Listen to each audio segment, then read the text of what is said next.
sikat, honey. Alam nyo, yung fame, minsan tsambahan yan eh. You know, kahit minsan pinaghihirapan mo siya, pero minsan may hirap siyang marating. Okay? Tsambahan talaga yan. So, lalo na sa showbiz industry, hindi ganun kadali ang mag-artista. Pero once na ma-reach nyo yung goal nyo at sumikat kayo, ang importante dyan ay hindi pumasok sa ulo ninyo. Lalong-lalo na yung mga magulang din. Kasi kadalasan pag sumikat na yung anak, ang chain reaction yung magulang parang mas sikat pa dun sa anak. So, yun lang. Sana yung mga sikat natin mga artista ngayon, ng mga kabataan, keep it low but be professional. Yun lang po. Ako, pagdating naman sa kasikatan, I really agree with what you said. Ako naniniwala din kasi ako na tungkol sa ating sa industry natin ha. Kasi marami talagang magagaling na singer, magaling na artista. Pero yung kasikatan, may parang ang kapartner niyan luck talaga. So, dun sa mga artista na nandiyan na sikat na, you grab the opportunity, tapos kumbaga parang alagaan ninyo ang inyong kasikatan. Kung sikat ka, huwag mo naman lagay sa ulo mo ng bonggang-bongga kasi there's nowhere to go. If you're there, there's nowhere to go but to go down again. Ayaw mo naman mangyari, diba? So, alagaan mo yan ng bonggang-bongga. Alright, what I love most about you today, honey, tungkol sa sikat. Alam ko, hindi mo concern ang whether sikat ako, hindi ako sikat. Ang alam ko, ang nagustuhan mo talaga sa akin ay yung katawan ko lang.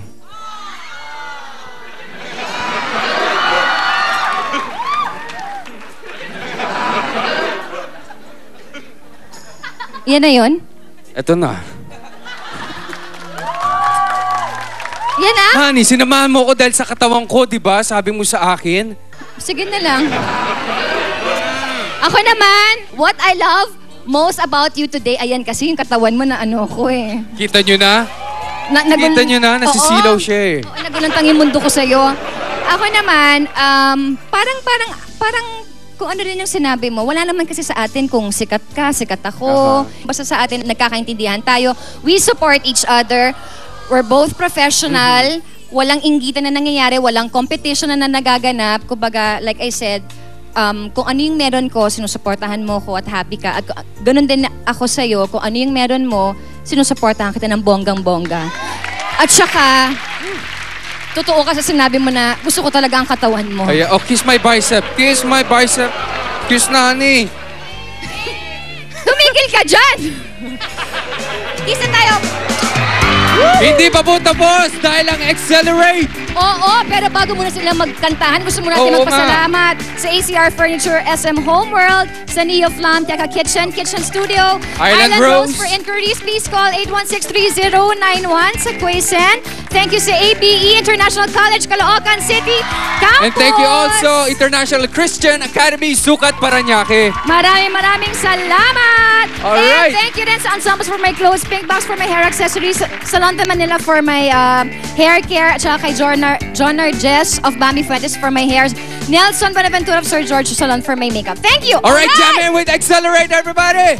Let's go, Joshua. Thank you, Marilu. Thank you. Here we go. Barbie and Joshua. Come on. Accelerate. Hey, yeah. Baby, you're so hot, hot, hot. Girl, you're burning me up. Baby, you're so hot, hot, hot. Who said I can't get enough? Girl, you're on fire, fire, fire, fire. Flying a flame. My temperature goes up the sound of your name. Baby, you're so hot, hot, hot. You're burning me up. Baby, you're so hot, hot, hot. I can't get enough. Girl, you're on fire, fire, and I'm caught in your flame. My temperature goes up at the sound of your name. Baby, you're so hot, hot, hot. You're burning me up. Baby, you're so hot, hot, hot. Na-enjoy mo ang chikahan with our favorite showbiz couples sa Love ni Mister, Love ni Mrs. Hatid ng Vaseline Naturals.